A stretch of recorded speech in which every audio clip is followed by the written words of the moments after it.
চাইলেও আপনি সময় দেন না, আজকে যে নিজের থেকে ডাকতে চাইলেন অনেক ধন্যবাদ। সংসদে সরকার দলীয় সংরক্ষিত নারী আসনের একজন এমপি তিনি তার বক্তব্য প্রদানের সময়টাতে বলেছেন যে আমার অতিরিক্ত দায়িত্ব, অর্থাৎ তার অতিরিক্ত দায়িত্বের কথা বলে দুইটা সংসদীয় আসনের কথা তিনি উল্লেখ করেছেন রংপুরের।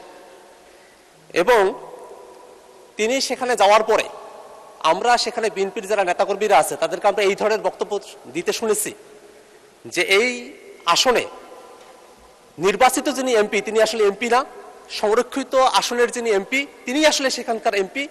যে ধরনের কাজ হোক না কেন সেটা তার মাধ্যমেই সেখানে হতে হবে।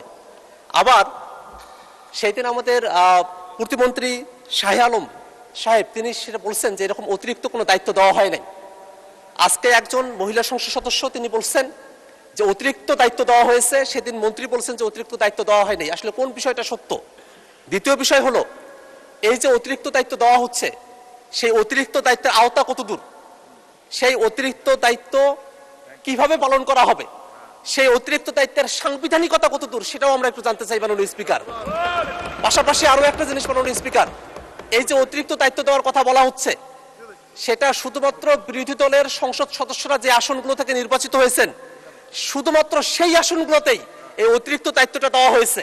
এর মধ্য দিয়ে একটা জিনিস কিন্তু খুবই আশঙ্কার জায়গা তৈরি করছে, বিএনপি কি বিরোধী দলের আসনগুলোতেও তাদের মহিলা নারী এমপিদেরকে দায়িত্ব দেওয়ার মধ্য দিয়ে সারা দেশে কি তারা একদলীয় শাসন ব্যবস্থা প্রতিষ্ঠা করতে চাই মাননীয় স্পিকার?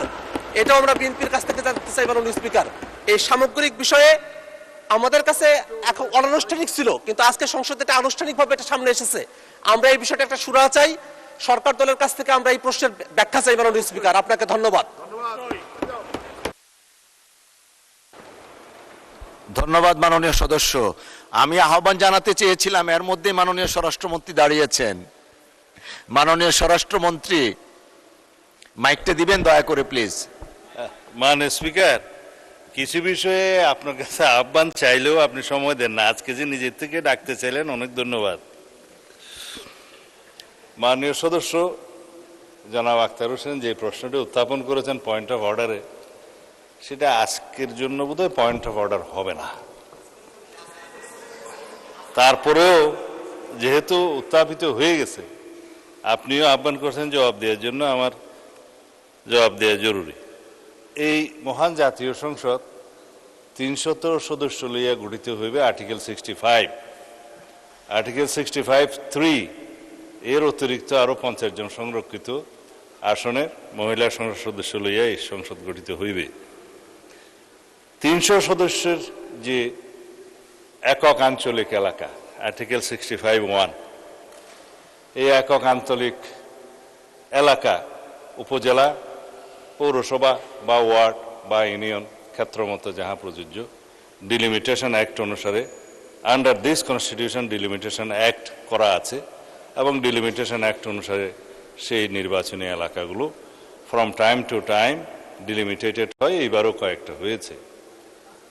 সেই ডিলিমিটেটেড এরিয়াটা আর্টিকেল 65 সাবসেকশন 3 ক্ষেত্রে প্রযোজ্য নয়।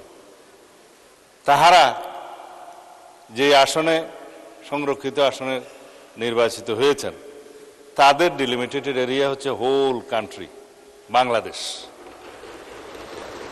তাহলে এটা ওদিক থেকে বেশি হচ্ছে, হ্যাঁ, কিন্তু এই বাংলাদেশের সর্বত্র তাদের মহিলা সংসদ সদস্য হিসাবে তো আমরা এইভাবে টার্ম এখানে আর্টিকেল 65 অনুসারে বলছি, কিন্তু সবাই সংসদ সদস্য, মাননীয় সংসদ সদস্য।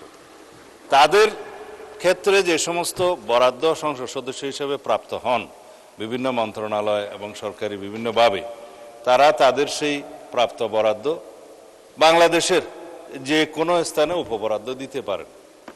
সেই ক্ষেত্রে তারা যদি ইচ্ছা করেন আমার এলাকাতে দিতে পারেন। মাননীয় সংসদ সদস্য একজন নির্বাচিত হয়েছেন স্বামীমারা স্বপ্না, অ্যাডভোকেট স্বামীমারা স্বপ্না, আমাদের কক্সবাজার এলাকায়। তো তার এলাকা সমগ্র বাংলাদেশ, আমাদের এলাকা হচ্ছে নির্বাচনী এলাকা, যেটা আঞ্চলিক এলাকা। এখানে উনি ইচ্ছা করলে তার বরাদ্দ দিতে পারেন, আবার বাঁশখালীতে যেয়েও দিতে পারেন, সাতকানিয়াতেও যেয়ে দিতে পারেন।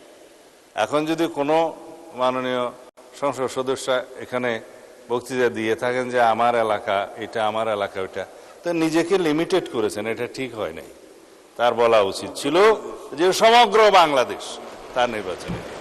তো ওই হিসেবে মাননীয় সংসদ সদস্য যেটা জনাব আখতার হোসেন উত্থাপন করেছেন যে দায়িত্বপ্রাপ্ত বা সুনির্দিষ্ট এলাকা, সেটা তাহাদের ক্ষেত্রে প্রযোজ্য নয়। সারা বাংলাদেশের সমস্ত অধিক্ষেত্রে নির্বাচনী এলাকা মাননীয় সংসদ সদস্যগণ ইচ্ছা করলে তাহাদের সংসদের যে দায়িত্ব সেই দায়িত্ব পালন করতে পারবেন। ধন্যবাদ মাননীয় স্পিকার।